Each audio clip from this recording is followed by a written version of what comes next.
de distintos pasajes de su vida donde han vivido violencia.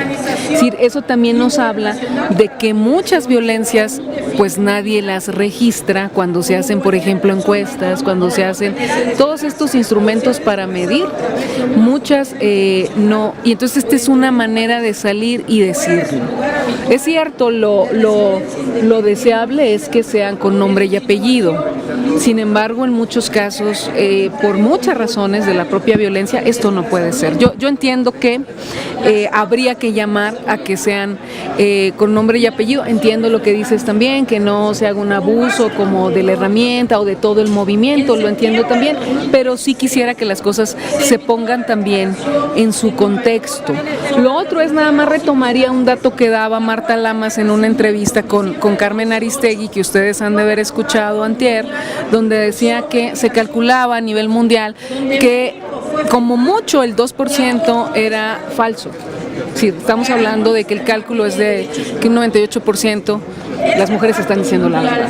Entonces yo creo que lo que tiene que hacer esto es concienciarnos en generar una serie o fortalecer los mecanismos de prevención de las violencias, prevención, atención, sanción y erradicación de las violencias, por ejemplo en el caso de México, desde lo legislativo, desde la coordinación con el Ejecutivo, desde la parte judicial, es decir, creo que el llamado se tiene que hacer también y aterrizar en acciones que se puedan concretar para atender todas las violencias que vivimos las mujeres y las adolescentes y las niñas en México. ¿No se criminaliza con esta parte de Me Too, así a la ligera? Miren, voy a retomar lo que les decía al principio, o sea, hay un contexto de muchas violencias que hemos vivido las mujeres, yo creo que de ahí se parte. También creo, por ejemplo, igual ese día, Marta Lamas hacía algunas presiones que me parecieron importantes, o sea, por ejemplo, entre lo que es un acoso o un hostigamiento y lo que no es, una conducta que ya es sistemática, una conducta que es repetitiva, que está yendo contra tu integridad o contra lo que tú estás deseando y a la que tú estás diciendo. A veces puedes decirlo, pero a veces no la puedes frenar por muchas razones. También hay posiciones de subordinación, hay posiciones de poder y desde esa perspectiva se ejerce y si alguna mujer dice algo es cesada, por ejemplo, de su trabajo. Es decir, yo creo que obedece a un contexto de muchas violencias y da salida. Yo no digo que en todos los casos quizá de la mejor manera, pero da salida a todo esto que se ha vivido. Por eso digo, hagamos un llamado en todo caso a la reflexión, a lo que nos conlleva esto y actuemos en consecuencia también las autoridades, porque yo tampoco voy a, yo tampoco voy a estigmatizar a ninguna mujer que de manera, vamos a decir, con nombre y apellido o incluso anónimo, si no lo puedo hacer de otra forma. Yo tampoco voy a estigmatizar a ninguna mujer que lo esté haciendo porque necesita hacerlo y porque este movimiento está haciendo un llamado en el mundo a que visibilicemos las violencias. Yo más bien también haría, para tampoco estigmatizar, entiendo, a la parte de los hombres, pues hacer un llamado urgente a reflexionar sobre los papeles de género que los hombres también tienen en la sociedad, hombres y mujeres, y también el tipo de masculinidades, ¿no? A veces hay cosas que normalizamos. Es que es muy normal que yo haya hecho esto, que yo diga esto, que yo tenga un asedio hacia tal mujer. Pues no es normal y no hace sentir bien y no es correcto y está yendo contra su integridad de distintas formas. Entonces creo que sí nos llama también a concienciar y que pudiésemos construir algunas cosas a partir de este movimiento. No debe quedar solamente en una sanción moral o en un desprestigio hacia una persona. Quiero que se va a una actitud delictiva o violencia social, como son los acosos, debería de presentarse las denuncias correspondientes con nombre. Yo estoy de acuerdo contigo, Jaime. Mira, lo primero es, finalmente visibiliza. Con todos los asegúnes que pueda tener, visibiliza esto que estamos hablando, todas las violencias.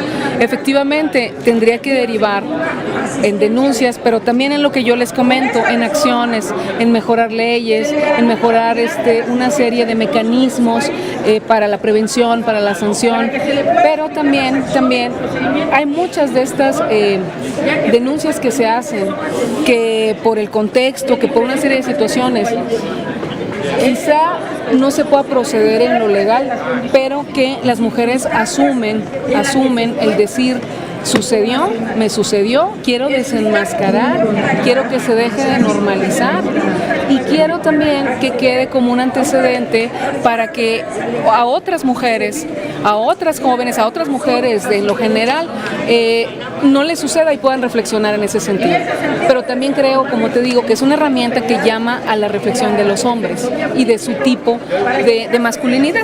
Pero también con nombre y apellido para evitar que haya desprestigio también de hombres, porque hay hombres, hay un 2% de denuncias que son falsas, pero esas denuncias causan también un daño. Sí, que son denunciados.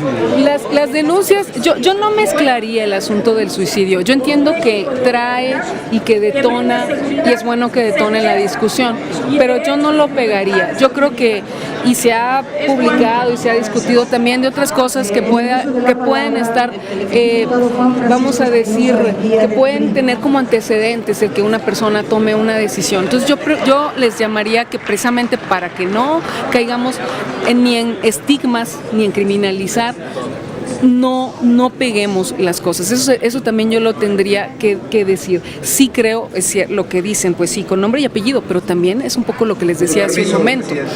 Hay mujeres que no pueden hacerlo más que de manera anónima. Tratemos de llevarlo a una reflexión y a una acción en todos los sentidos. Eso de manera amplia y que, como comentamos, pues, que haya una serie de acciones posteriores que ayuden a reflexionar y a tener un ejercicio en la sociedad de ser hombres y de ser mujeres que sea distinto. Y también insistir, pues, o sea, insistir.